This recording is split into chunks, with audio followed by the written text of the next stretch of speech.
Howdy y'all, Dean Still here from the official home of unofficial Grateful Dead and music news, reporting on night 11 of Dead & Company's summer tour from Citi Field. And you know, if we do a little piece of musical history, stadium shows in the Northeast, you want to listen to, if you're new to the music, you want to listen to 6/17/91 from Giant Stadium. Sonically, that one's a masterpiece. There's magic all over the music. There's a sound of the band that night that's just so unique. 91 was a great year. I think one of the most underrated years in the band's history. Hornsby really was bringing something very interesting to the party, and Garcia was having a ball playing with them. And while that lasted, they made some great music. I think I probably missed 6 shows maybe in all of 91. I saw damn near everything. And 6/17/91 is probably right at the top of that list. They opened up the show with Eyes. It was raining like hell. We didn't care. We all got washed off. Just incredible. A Dark Star teases throughout the whole show. You want to have listened to 6/17/91. You will appreciate that. Saint of Circumstance, Beautiful Ship of Fools. Like I said, the whole thing's riddled with Dark Star jams throughout. Truckin' New Speedway, and Uncle John's, and Dark Star, and more Dark Star, China Doll Out of Space. The Wait Encore. Close the show with Sugar Max gave you the wait for an encore. You want to take my word for it, you want to listen to 6/17/91. So there's your piece of musical history. We're going to get to Citi Field, because Citi Field, listen, we had a time tonight. This was a band that was happy to play, fueled by the energy of New York City, playing the first stadium shows of the summer, so really probably just amped up about it. They're in this big ballpark, New York City. Boy, we're having a good time. We kick it off with Sugar Mags, and Sugar Mags is strong. They leave off the ending of that, and we get Mississippi Half Step, and on Half Step, John's well in command of that half step. Him and Caminti were, they were trading greatness on that throughout.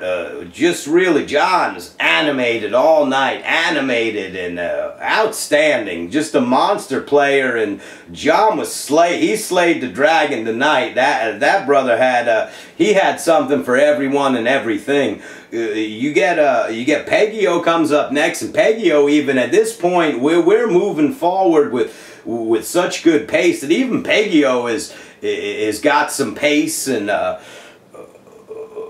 shit, I'm worried. I hope we're even playing with cocaine in New York City. I'm just kidding. I'm certain he's not. But Peggio's got some pace, and it sounds good on him with some pace, I think. Bertha comes next, and Bertha's got pace and power and drive, and the jams are driving. The band's having a blast. They're laughing together.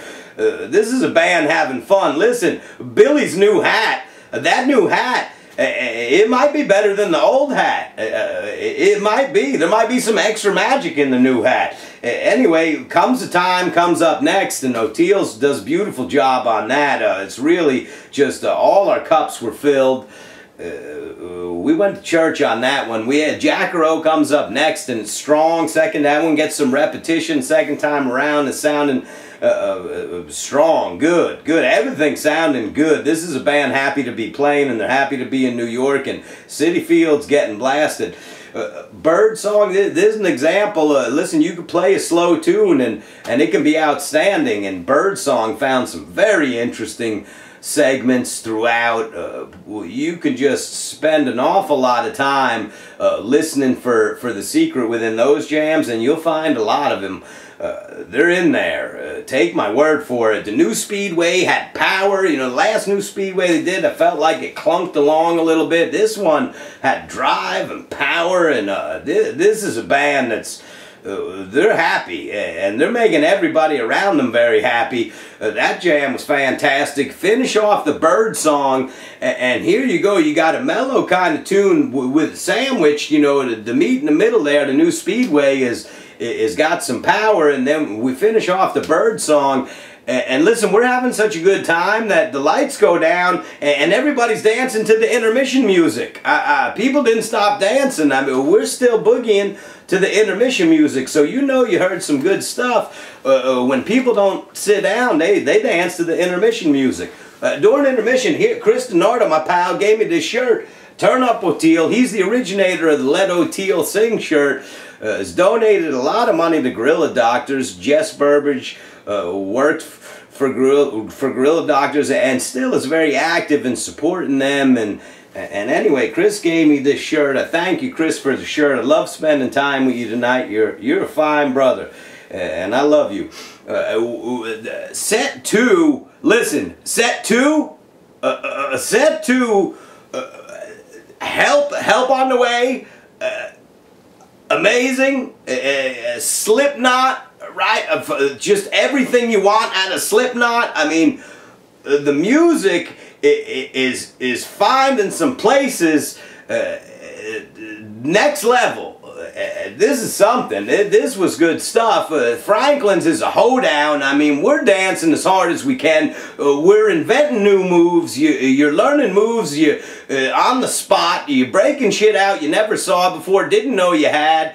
That was a good time. That was a hoedown. Everything throughout, just a tight band. Really killing everything that they're taking to the table. St. Stephen comes next. St. Stephen, at some point, St. Stephen, he stops the whole thing. He's upset about something's not right to him. He stops the whole thing. I think the whole band should have run him over and kept going, let him catch up. Instead, they stopped. It didn't matter. Everybody's having fun.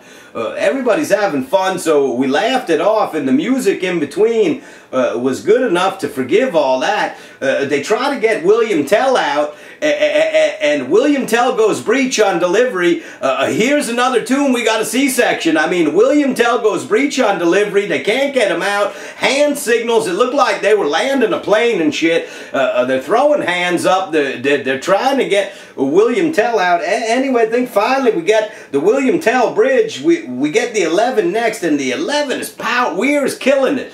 He's singing the living daylights out of it, and it's strong, and the music's driving, and this is a happy band, making a lot of people very happy. When you look at a set that goes Help Slip Frank, St. Stephen, William Tell, the 11, that's what Willis was talking about. That right there is special. That's boy, I'm glad I was there to be a part of that. Best ever in the history of evers, ever, A++, 10.5 out of 10. I don't know about that. I don't know, best evers or whatever's great for you. That's a very personal thing. I don't get into that business myself. I just know we got blasted, boy. That's the way you get a second set started. Coming out of space, you know, I thought maybe we're going to get some, you know, the wheel, yeah, this your standard stuff, and no way, man, we get Eyes of the World out of space. I didn't see that coming. Brother behind me, I think, might have guessed it. I thought, at first you hear someone guess something like that, you think, this motherfucker doesn't know what he's talking about, and then they play it and you think, well, maybe he does. That was good. That was good stuff. A little bit, they cut out like the solos that I guess Jeff has that extended solo, and he was killing it on the whole tune. Him and John and O'Teal and the drummers were thumping away, and Weir was throwing chords all over the damn place. I mean, it was a hurricane of sound. I was having multiple neurological climaxes. I really, it's not until recently my mind even got back together enough to form a thought. What a night. You didn't get the O'Teal solo at the end. It was it was a little bit different of Eyes, but it was a good one. Probably a Do would have been a pick that really, Death Don't Have No Mercy, might have put this one over the top.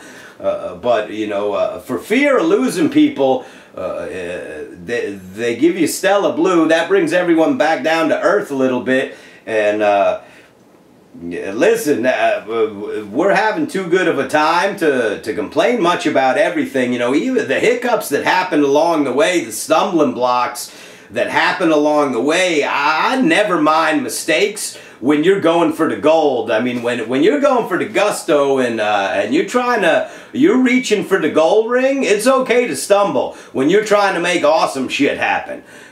You stumble playing something like Karina, I'm gonna break your balls like a motherfucker, because it's not a wonderful tune, and so you stumble on that, I'm gonna bust some chops.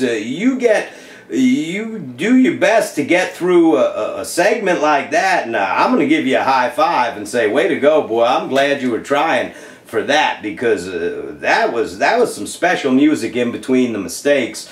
Anyway, let's get back to, you get Stella Blue, and then we get the Sunshine Daydream to finish things off. There we go. We start the show with Sugar Mags. We end it with Sunshine Daydream. Oh boy, we got slammed at Citi Field. They blew this one up, boy. This one, they blew the doors off of this one. This was, they took it to us. They come out for the encore. You get one more Saturday night. Not a surprise to anybody, naturally, but I mean, just good. We're screaming false at the end of that, and if anyone's going to be screaming false in this band, I always want him to be Weir. He's a he's screaming it at the end of Saturday night. He's still got it. Brother can howl it out. And this band moved with power and fury. I mean, that's what Willis was talking about. I hope it stays like that for the rest of the ride. It's going to be hard to maintain that kind of power and energy after a night like tonight. But listen, this band sounds good. That was a fine night. A fine night. We'll talk to you after the next one. Love you forever. Great partying with y'all.